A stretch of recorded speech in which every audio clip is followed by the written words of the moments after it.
going on? This is the Ask a Swim Pro show. We are in Mesa, Arizona at the 2019 U.S. Masters Swimming Short Course Championships, and I'm joined by a special guest, Sarah Bofinger from Maryland. Hey! What's going on? So for the fans who are not familiar with yourself, please introduce yourself. Tell us about yourself. So, my name is Sarah Bofinger, and I was actually born with hip dysplasia. I've had a total of 7 hip surgeries. And through all of that, I found swimming. Like, I actually swam before I walked, so I'm a mermaid. And, you know, and just like, going through my own journey, like, I got hooked on drugs and alcohol and depression. And, like, every time, like, these things would happen, like, I would get back in the water and swim. And it's just like, it just fills my heart to be able to swim and competitively. And so then, like, in 2014, I just had this idea that I wanted to train for the Olympics, and I had no idea how I would do it. I just wanted to, like, see if it was possible, like, if I could, like, get myself in the best shape of my life, you know, and do it.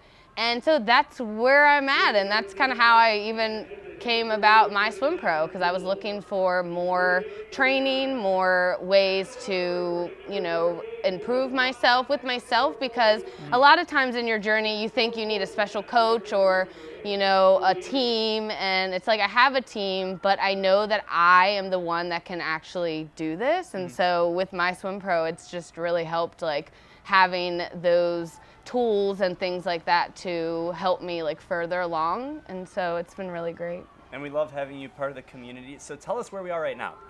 We're in the desert. We're in the desert. It's freaking hot. Today's the hottest day. The shield's not really shielding us from the heat. No, it's not. We're in the shade. So tell us about this competition and what you're swimming. So with this competition I'm swimming, today I'm swimming the 200 fly.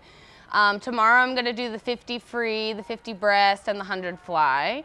And then on Sunday I'm just going to do the 50 fly. And I've really been focusing on butterfly, so that's why I'm doing all the butterfly events. Because it was cool because, like, in the, you know, in the app, like, I had just started focusing on the butterfly workouts. So it's, I mean, I've been cutting time like crazy, and that's what I want to do today. Like, I just want to see, like, how much time I can, you know, continue to cut off. And so really, like, with this, I've only been training with the app for 2 months. So, you know, it's still, like, new and where I'm going with this, but, you know, I'm just taking it moment by moment and seeing, like, and I'm having a lot of fun. Like, that's, like, the most important part. Talk to us about having fun, like, the most important part of all of this. Like, what does swimming mean to you? So swimming to me means, like, it's just, it is part of my heart. And for a very long time I took swimming, like, way too seriously, and I never did well.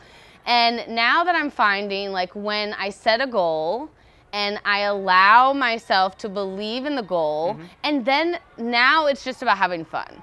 Like, it's not about, like, oh my gosh, like, I'm worried, I'm not gonna do well. Like, whatever is supposed to happen will happen, and that's just, you know, how I've been able to have fun and just relax and be in the flow of, and allowing the water to guide me from, you know, wherever I'm going. And what advice do you have for people who have had challenges? Well, first of all, I think talk about, like, going through the process of challenges and then bouncing back from those.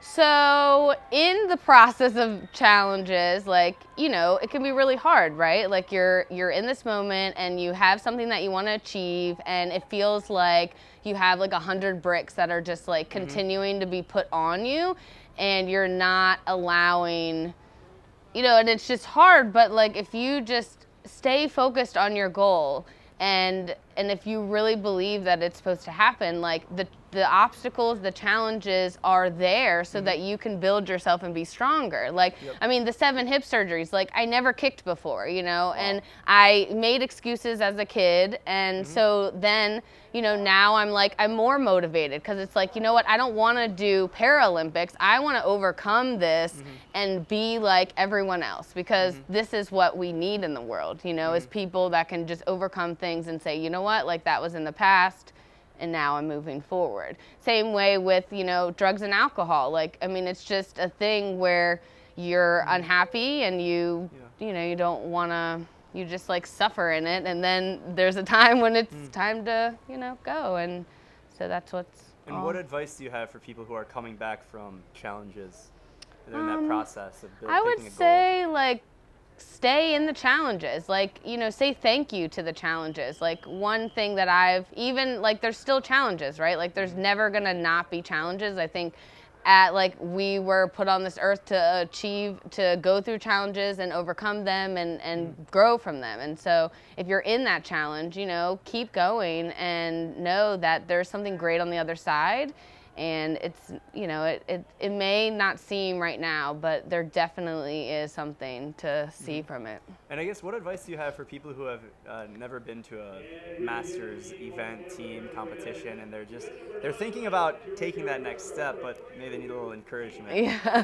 Well, I mean, what I love about Master Swimming is, I mean, it's literally for everyone. Like, you will get so inspired by watching like 80-year-olds, you know, compete, and they're, you know, and they've just been and some of them may have started like at age 50, and, you know, they got better and better. And so, like, that's what's inspired me even more, like, as someone that's older, is that, you know, like, anything is possible. You can literally be any age, and in the water, like, you look maybe like 20, you know, but you might be because you're in a, you know, you're in a Speedo. Yeah, they're really, like, I know like some 60-year-olds that are like really fast, and it's like, wow, you know, but they've been training and swimming, and they kept going. So if you're like unsure, you know, give it a try. Like, you never know until you try. And I'm all about experimenting and trying something new. And if it doesn't work out, you know, you don't have to do it. But at least, you know, if you can find a team, like, find the app, and you can at least, you know, start training, and then see, like, set goals high and dream bigger, do bigger, you know? You mentioned the app a few times, so for people who are not familiar with the MySwimPro application, like, maybe explain how you use the platform to help you. So it was funny how I even found it. Like, I was just like, okay, I'm gonna like try it. And so I had used like some of the videos that you even have on there. Like, I hadn't even learned as like, you know, even like a kid, some of the drills, like the flow kick and butterfly. Like, I love that one. It like really like helped to like just flowing, and then I apply that in the stroke. All the underwater. Yeah, so like I was like, you know, telling my boyfriend, I'm like, oh my gosh, this is literally the Netflix of swimming, because I just felt like I was just like, it was just so, like, when you go on YouTube and stuff, it's just like, some of them are, you know, it was just like the way the content was, how crisp it was, like, it was just really like engaging for me. And then I love the workouts too. Like, what I'll do is I'll find a workout, and then I'll write it down, so I want to bring it to the pool, and then I'll just start tracking my progress that way, where I can see what works. If I want to make changes in it, but just play with it, you know. Like, what I love about it, it's like there's this structure here. Like, I'm the one that is swimming it, so I'm now holding myself accountable through that. And then like at the end, you get to like log your workout, and you can see like all your friends who logged, you know, and then it's like, oh wow, I swam this much in a short amount of time, you know. And it's like, it's really inspiring, you know, to keep going, and more fun to swim by yourself than with, you know, with a team, because I have a team too. So it wasn't that but like I wanted to do more. So now it's like allowed me to not like have to Google or find something. It's like I have this format now, and I can flow through it and see what I want. And what's it like to be part of the biggest digital swimming community in the world? It's so amazing. Like, I just love, like, I met everyone yesterday for the first time, and it's just like, it's just so warming, and they're really amazing, and it's just, I just love swimming. So it's really, I'm so grateful to be able to be an ambassador and just like keep sharing the swimming love. Right on. And with that, we're going to close off this episode of Ask a Swim Pro Show with Sarah from Maryland, one of our ambassadors. We'll see you guys later. Bye. Nice. Cool.